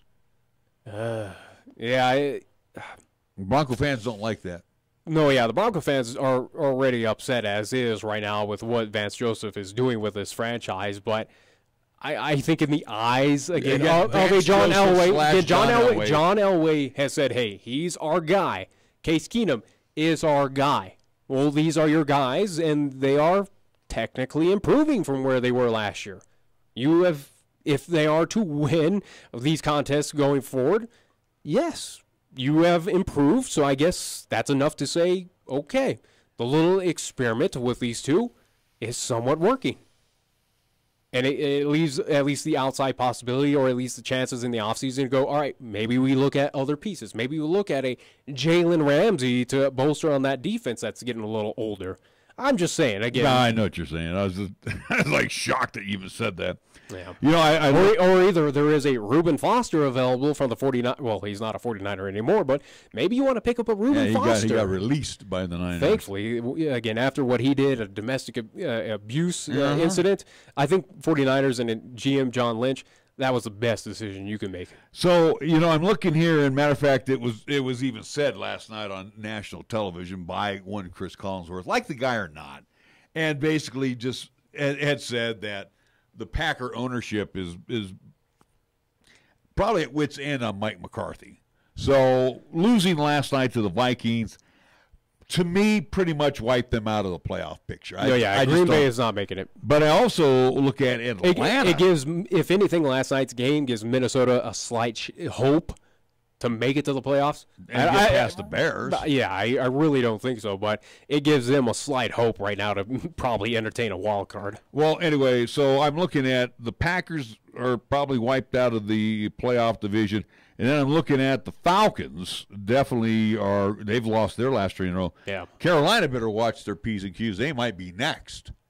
As you saying, we might see every team from the NFC South in there. Well, at one time, you got to understand, 3 weeks ago. Again, right now, you're seeing that the South, at least a lot of teams are trending downwards. The one division you got to look towards is the East. Right now, where Philadelphia, New York, Dallas, those teams are trying to keep it entertaining right now. Yeah, but only one team's going to come out of there. One. You might have one sneak in. One team. You might have a Dallas. You might have a Philadelphia. I think in the North now it's going to be the Bears and the Vikings. I think you're going to have the Saints for sure out of the South. I got a sneaky suspicion. Rams, obviously, and Seattle. Like or dislike the Hawks, they've put it together here lately. Yeah, and their schedule's not that tough. Again, on the road against Carolina, that was a very impressive win, but it was something that they had to come from behind and get it done. Granted, that's nothing new out there in Seattle. But do the Seahawks make the playoffs? Dig it. They have twice with the 49ers. There's 2 wins. They got the Vikings at home. I think they can beat the Vikings in Seattle. I think so. They'll probably lose to the Chiefs, but they got them in Seattle. I think the Chiefs. And then they got the Cardinals. They've got. So they got an easy remaining. 4 out of their last 5 games are pretty easy. Are in Seattle. So I'm thinking the Hawks are going to get in there, and adios. One team out of the East. I have a feeling it's going to be the Vikings, the Seahawks. Out of the East. Out of the East will be the Cowboys or Redskins or Eagles, whoever wins that one. The Bears, the Vikings out of the North. I think, again, with the Alex Smith injury, I think you eliminate the Redskins. Redskins are done. Yeah. I don't think they have a shot. Not with Colt McCoy. The Saints will take the South. Yeah, Carolina's not done anything to help themselves. I still have faith in Carolina to do something to entertain. Possibly, but I don't read too much into the Seattle loss again. I think in that contest, Carolina was a better team. It was just more so of what Russell Wilson, credit to him of what he's done in his career. Again, the guy who leads the NFL in fourth quarter comebacks and fourth quarter touchdowns overall. It's just more credit to Russell Wilson. But I got think the Panthers are a better team. I got the Hawks right now being the number 5 seed no matter what. We'll see. I mean, 4 out of 5 games at home. It doesn't mean anything. Yeah, it does. It means a lot, especially in Seattle where they definitely have the 12th man. You've been there. Well, that's when the team was winning, but again, those crowds are not really there anymore. I disagree. It's not a sellout there at CenturyLink Field in Seattle. I disagree. I think they're going to watch the broadcast and tell me it's been sold out there in Seattle. All right, watch this upcoming weekend. I'll guarantee you the folks are going to be out there because they've now put themselves. Maybe this weekend, but the past weekends it hasn't. They put themselves in position now to win, and it looks like they got their offense. That's a fair weather Seattle fan for you. Well, there you go. That's the way life is in the National Football I hate League. that fan base. All right, we are going to take a timeout. We're going to come back with more Wyoming Sports Talk today after these words. Due to our stormy season this summer, Jolly Rogers RV Sales and Service is offering you a hail of a deal on a wide variety of travel trailers, including toy haulers. Get up to an additional 50% off MSRP on Jolly Rogers' already low prices. Check out their new and used inventory. Damaged or not, you can still travel in style. Call Jolly Rogers RV Sales and Service today, your exclusive Jayco dealer at 634-8457. See them at 6102 U.S. Highway 30 or go to jollyrogersrv.com.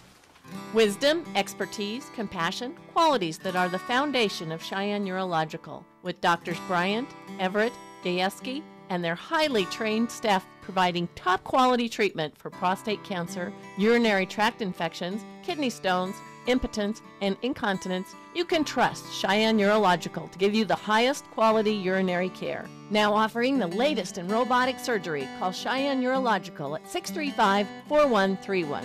That's 635-4131. Capital Lumber is number one in Cheyenne. Are you listening? We're all the lumber store you'll ever need. For over 50 years, Capital Lumber Company has offered a full line of hardware and lumber selections. Plenty of materials, even for the do-it-yourselfer. So talk with one of the many experts today at Capital Lumber Company. Capital Lumber Company is the best in the region, and they are your true value hardware store. Lumber One in Cheyenne. Capital Lumber Company at 1222 Dunn Avenue.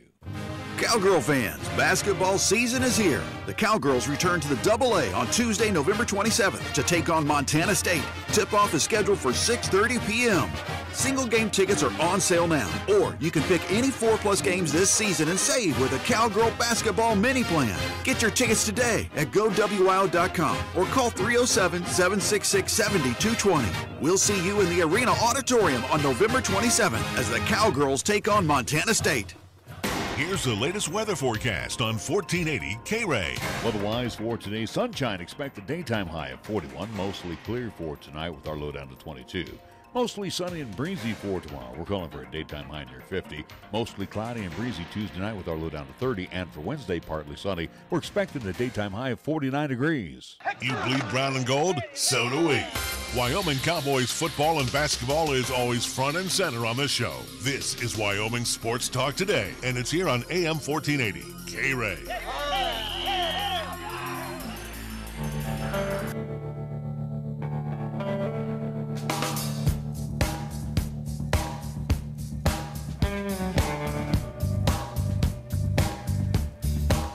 We are back on Wyoming Sports Talk Today. We didn't get a chance to chat because we weren't here on Thanksgiving Day, but the Cowboys beat Richmond in the They had to come from behind to beat them. Well, they beat them in the Fort Myers tip-off, 68-66. We weren't here for that. They also lost to Boston College. I know they lost so, to BC. Discussing with you of this Cowboys team, the Cowboys are not winning 20 games this year. I think that's a reality we all have to face right now. Again, this is a team that Justin James, he is a great talent. Absolutely. Again, I think the guy could easily make it to the NBA draft. But is he enough to lead this team? Is he enough like a Larry Nance Jr. that could carry this team on his back, on his shoulders, lead him to victories? I don't think it's enough out of him. He could probably put up 30, 40-point efforts for the Cowboys, but I don't think it's going to be enough to beat teams coming up at least throughout this season, especially when we get into the thick of Mountain West play. Again, Boise, Nevada, UNLV, San Diego State, CSU is looking pretty good.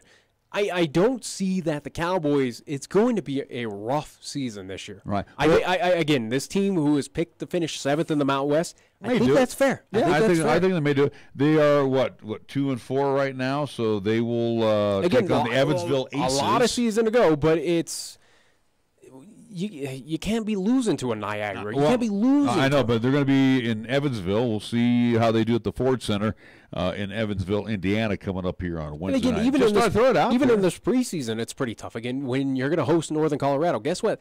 That Bears team beat you last year. The Bears down there in Greeley are just as good this season. They're very good in the Big Sky. And again, you host them this season. It's going to be a very, very long season for the Cowboys there in the AA. Again, the preseason projections at seventh in the conference, I think are absolutely fair. I think this team finishes, as I've been saying in the preseason predictions for this team, they're going to finish below 500. It's just a reality of what this team is. It's a very young core. It's a core that needs to develop.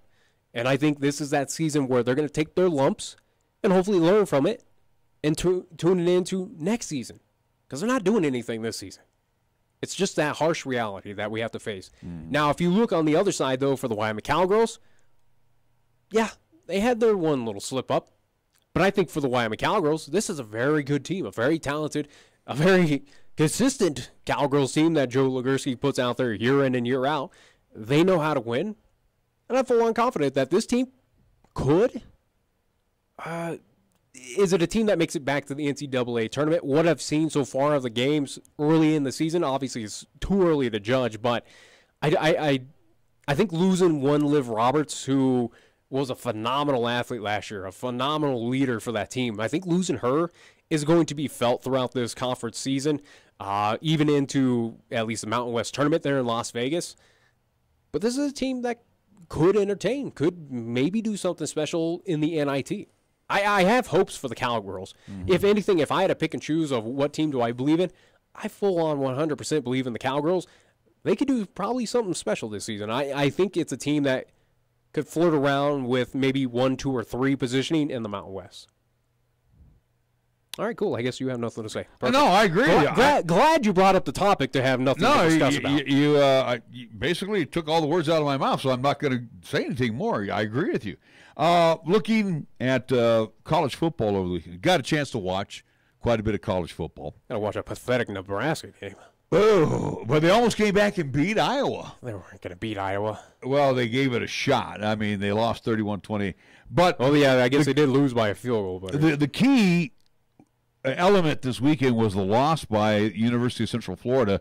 The Knights quarterback, Mackenzie Milton, he took a helmet to the knee, but he's starting to walk now. So maybe the knee isn't blown up. Again, all indications is it's nothing too serious at this point. But, again, they're going to work at it and just kind of go day by day, week by week with him right now. But, the UCF situation, could they make a little damage in the playoffs? I don't think they're going to get that respect. I don't think they're going to get to the top 4. They are right now, currently, as of today, ranked number 7. That's pretty doggone good. They moved up a couple of notches. Is it something that they could move up or at least entertain and make a little damage in the Final Four of at least of that college football playoff? Here's the problem. Problem. Alabama is solidified. Clemson is solidified. Clemson is solidified. Because the only way I can see Alabama dropping out is if they are to lose the SEC championship. That might be something where the playoff committee could go, hey, they'll drop them to number 4. You got one loss. Bye. Here we have Notre Dame. Notre Dame doesn't have a postseason. They don't have a conference. They went 12-0, but the key to but again they wrapped up their regular season. They don't have to worry about. They're undefeated. Had to beat SC, and they solidified that number 3 hole. So they're in. Alabama, if they were to lose, I guarantee you, would not drop any lower than 4. Okay. Then you have Georgia in at number 4. Because I think Oklahoma's going to be the one that's going to get screwed this year. Like I said, if Georgia could find a way to defeat Alabama, which is a possibility, Georgia's a good outfit. If Oklahoma as well too could win the Big 12 championship, that might be your scenario where Alabama, if they are to lose, and also too if that margin, I think also too you have to look at the margin of loss as well too. If Alabama in theory is to lose to Georgia, that could be a scenario where Alabama does say. Or at least that playoff committee says, goodbye, Crimson Tide. Let's get some new faces in here in the playoff. I think right now, Notre Dame is a lock. They don't have to worry about anything. They don't have a 2 and 3 bowl. for sure are in a lock.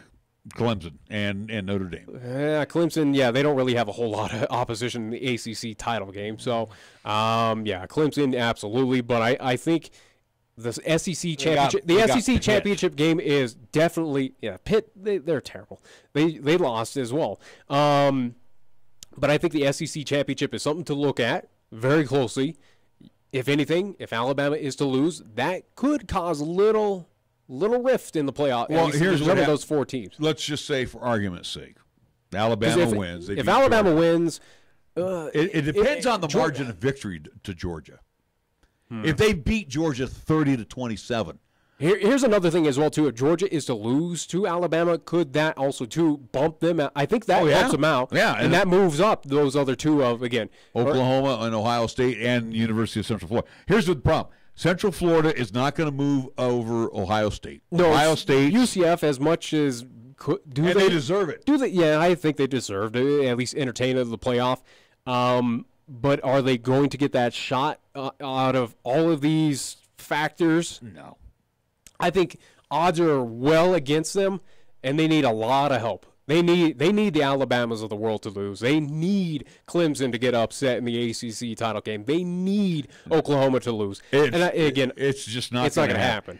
So again, Oklahoma kind of in the driver's seat in that number 5 hole, because if Alabama defeats Georgia by about 10, which they should do, then Oklahoma will sneak in that number 4 spot. I think. Again, I don't overlook Georgia. I think the Bulldogs, they're good. I'm not taking anything away. And again, it's neutral-ish because it's still being played. I do believe still in Atlanta. That they're at the Mercedes-Benz Superdome, so or at least the Mercedes-Benz Dome. But Georgia, I don't say it's out of the possibility that they could upset. All right, but Ohio State has Northwestern.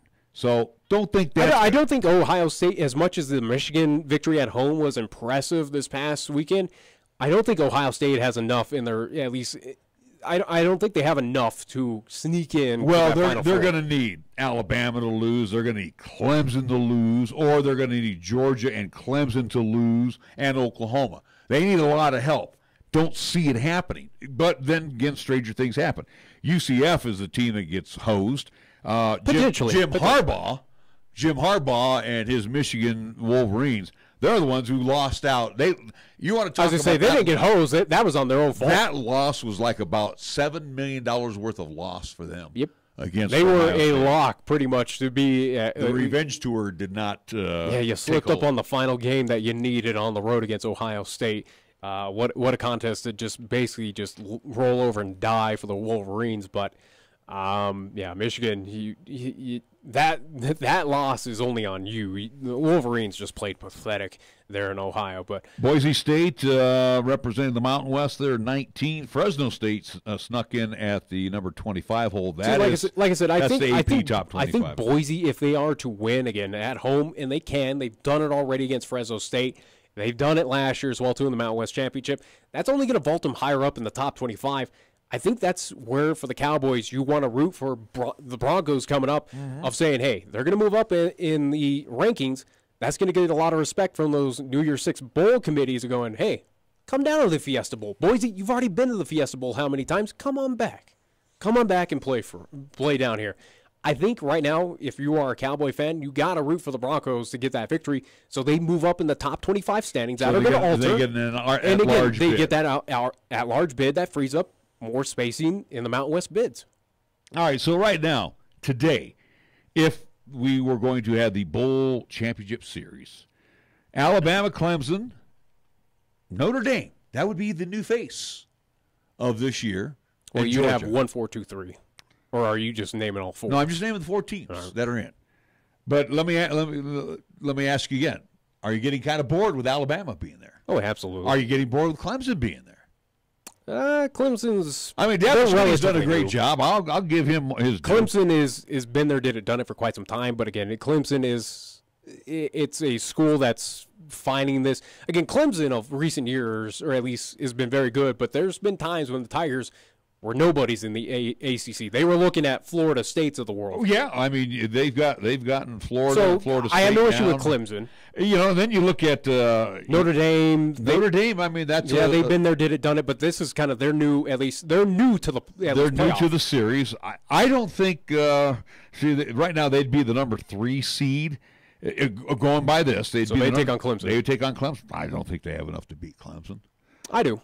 You've always been against Notre Dame this entire season. I think they fight at Irish. I actually was going for the Notre Dame. I believe it or not, the one time I ever cheered for Notre Dame against SC, and I'm almost an SC fan. I wanted Notre Dame to be the new blood into this bowl championship series. I just don't think they have enough to vault over Clemson to take on Alabama. I don't think they do. I really do. Notre Dame has proved a lot this season, again, taking on a lot of tough opponents.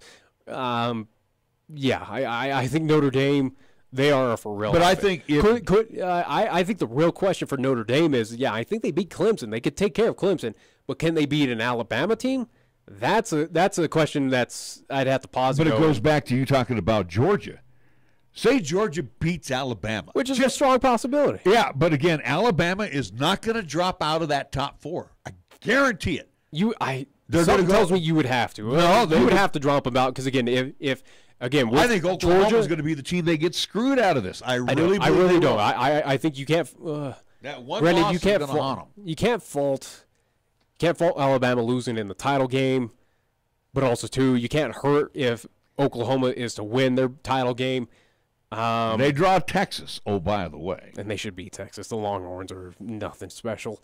No, I think if Alabama, if Georgia could beat them by 10, a fairly decent, at least kind of point spread between the two, and then Oklahoma takes care of Texas, which they should, I think Oklahoma can overstep Alabama and kick them out on that long shot if Georgia can defeat them. And again, Georgia is playing this game in a neutral site, but it's in their own state. Not a far travel from. These two have seen each other how many times in the SEC championship? They know what needs to be done. Oh, they played in the national championship too. Yeah. I just don't see the big boys on top shooting Alabama out of the top 4. We'll see. I mean, this is a money maker. Again, all that. It's all about money. Remember that. All of that will be determined this Sunday. Yep, it will be. All right, we need to take a timeout. We're past break time. We'll be back with more after these words here on 1480 KRAE. You can actually get something good for your health at a drive-thru window. When you order your next prescription from Medicap Pharmacy, call ahead and use our drive-thru window. Or you can call for free delivery. You can even log on to Medicap.com and order a prescription refill. Your Medicap pharmacist will call you to make arrangements for pickup or delivery. Medicap Pharmacy will always make time for you. Medicap Pharmacy, 1947 Bluegrass Circle, next to Texas Roadhouse in Cheyenne. Or call 635-3712. Bad cough or the flu got you down? Dr. Howard Willis, with over 23 years of medical experience, is now your local physician for family health and primary care. Located at 1616 East 19th Street with Dr. Joseph Dobson, Dr. Willis offers that wise counsel to get you back on the road to good health. DOTs and walk-ins are always welcome. So next time a bad cold or flu grabs you, call Dr. Willis at 631-8430. That's 631-8430. It's a tradition that dates way, way back. I'm talking about Taco John's and the can't skip holiday tradition, better known as Nachos Navidad. Now you remember all those red and green tortilla chips, the incredible nacho cheese, the cool sour cream, and of course the amazing 100% American beef. When Santa asks what you want this year, tell him Nachos Navidad. Then tell him where to find it. Taco John's.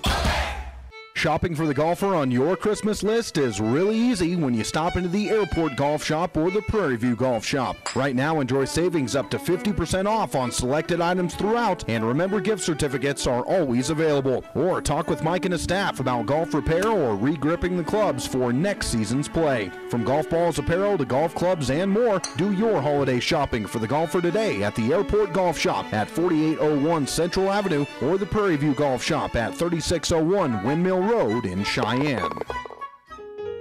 Hello, this is Pastor Nathaniel Ensley with Blessed Hope Baptist Church in Burns, Wyoming, and I would like to invite you to listen to our weekly broadcast entitled Hope for Today, right here on 1480 KRAE, every Wednesday morning at 7 a.m. Our goal during each broadcast is to bring you a simple and short Bible truth that will be a help to you. Sure hope you can tune in. God bless you.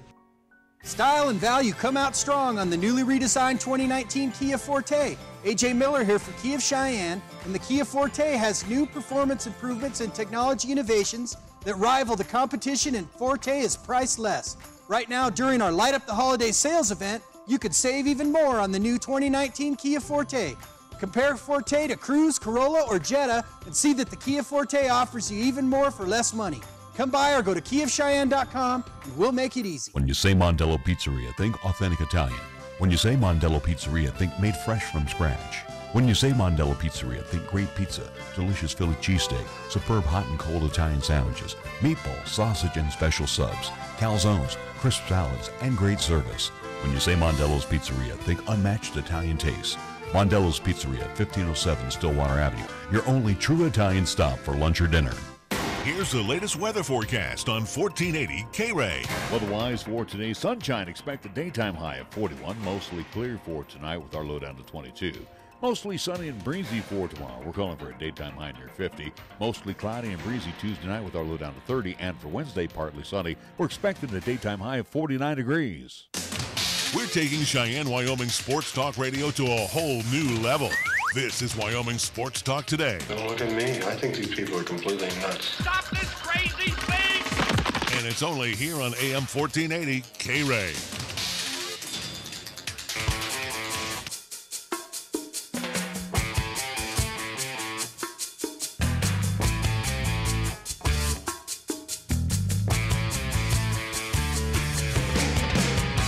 I know I should be throwing in some hockey here, and I will in just a second, but this just came in. And it's interesting because, again, of how old I am. I remember back when the Athletics, during their 3 World Series championships in the 70s, their share of the World Series was like about $48,000 to $64,000, and then when the Bash Brothers beat the Giants that time, it was like over $100,000. Well, guess what? Again, times and inflation. Absolutely.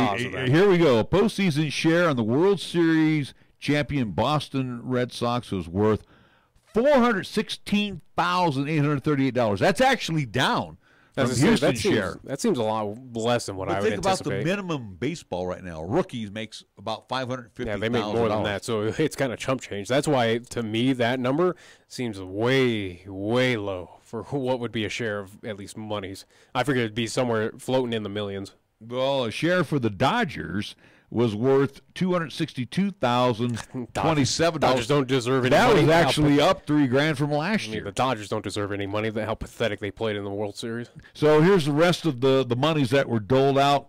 Full shares were worth $154,656 for Houston. Milwaukee, $122,957. $43,082 for the Yankees, $40,376 for Atlanta. The Rockies scored $40,336. Cleveland $37,040 and $19,760 for Oakland. Wow. And for the Cubbies $16,155. I hope you don't spend it all in one place, Colorado. $40,000. $40,000. Whoop-dee. You got a guy. Now, see, here's where your snotty and your snobbiness should shut $40 up. Oh. You want to know? You got guys like Trevor Story that are making the minimum. All right. $40,000 is some great scratch for those guys. Think of every guy. You got to think. Not everybody. $40,000, where again the minimum is $500,000. $40,000. Again, your minimum salary is $500,000. Okay. Yeah, Travis Story's going to make more than that. He's going to get paid. I understand he's going to pay, but he's now under the minimum salary requirement. $550,000. Whatever. $40,000. That's like a hell of a You raise. think the Colorado Rockies are going to go, hey, Trevor Story, here's $40,000 bonus for you. Just have at it. Have fun. What, are you an idiot? No, they're going to give him more. That's what I'm saying. $40,000 is chump change. But he's locked in right now. It's like, what are you going to do for a franchise that spends millions, that operates in the millions? I understand that. $40,000. What are you going to do with that? When you sign a contract, give everyone $1. You're doing the minimum for about 2-3 years. So anyway, the point is, for some of the Rocky guys that don't make a lot of money, that's nice little cash that comes in at the right time. If anything, that 40 grand should go to your not your players, but employees behind the scenes. Everybody gets to share out. Here's the deal: the commissioner's office for the Red Sox. What? Go ahead. Commissioner's office voted 66 full shares to the Bo Sox. Well, they only have 40 players on the roster, so that includes ownership, management, whatever. Sorry, I'm just zoning out on this of why who cares? Everybody gets a piece of it, 10 partial shares and 8 cash awards. So in total there were 74 folks that got some money. Anyways, there's better baseball news than what you're saying right now. How about out of Atlanta, what we saw today of one Josh Donaldson is joining the Atlanta Braves, 1 year, $23 million. $23 million for 1 year to join the Braves, as the Braves have kicked off the offseason right now. I guess, yeah, you could say a big move. Josh Johnson coming from the at least Cleveland Indians. It's a big pickup. And the Braves continuing to show that they're trying to improve this franchise, trying to vault them back into that World Series contention. A 1 year deal, $23 million. I think that's fair. Again, what we've seen so far of kind of a test out of, hey, Donaldson, if you can prove to us that you're worth it, maybe we keep you on for a little longer. Correct me if I'm wrong. This will be the first time for Donaldson in his career that he's going to be in the National League, right? Toronto, Oakland, and Cleveland, right? He's been in the American League all his career. I think so. So sounds about right. We'll see how he does with a young Atlanta team. Donaldson's 32 now. So yeah, I mean, he's an added bat. He's a good piece to add on. Is it something that vaults Atlanta? Granted, Atlanta right now is solidified at the East. Philly is kind of knocking on their door. Curious to see what the Phillies do in the offseason. They will be busy. There's no doubting that. But does adding Donaldson do anything for the Braves to get past the Dodgers, get past Milwaukee or Chicago? No. Anyway, also, too, the Braves were opening up the checkbook as well. Didn't spend a lot of money on this free agent. That'd be Brian McCann, who's been with the Braves before. Yeah, he returns. He signed a 1 year, $2 million deal. I think that's good. I think that's more so of what signing. He's 34. I think for signing Brian McCann, it's just more so of, hey, fans know you. You're very well known amongst this Braves organization. The fans are going to absolutely welcome you back. I think it's a good PR move on behalf of the Braves to bring him. What I see with Brian McCann is more so a part-time, just to kind of help out that catching position, to give a few folks some rest. That's about it. Is Brian McCann going to be the starter for the Braves? I don't see it. He still could. I think it was more so of a PR move to kind of say, hey, fans, look at this. We're bringing back an old face. Welcome him back. No, but also too, he's an older catcher who can handle the younger. I think guys. he's an older catcher that can at least assist the new catchers, or at least the younger catchers, and maybe work with those younger pitchers as well too. But I don't see him playing in a full-time role. I think he's going to be out there more of a kind of teacher and a leader than he is more a key player for the Braves. I really do. Okay. All right, we got to wrap things up here in our end. Again, let's first remind everybody about our basketball schedule. We will have on Wednesday, this is why we'll have our Stampede show tomorrow. Yeah. We will be basketballing with the men as they will play host to Northeastern JC. That would be the Plainsmen and the LCCC Golden Eagles. They will tip off 6 p.m. We'll be on there around 5:40 with our pregame show. Friday night, the Lady Golden Eagles will try to add on to their win total as they will entertain Fort Carson. Don't know much about Fort Carson. That's a 7:30 tip-off. That's going to be a later one. We'll be on there around 7:10 with that. And then we got a double dip Saturday afternoon into Saturday evening, right? I do believe it's 3 to 5. I don't have my schedule in front of me. Yeah, I think it's 3 and 5. We'll have the men first and then followed by the women. Yeah, it should be. Do I have that right? I would think it should be the women first and men. All right, well, either way, we got a double dip with Trinidad State coming back to town, the Trojans and Lady Trojans. So we will have 4 hoop games for you coming up throughout the course of the week and weekend here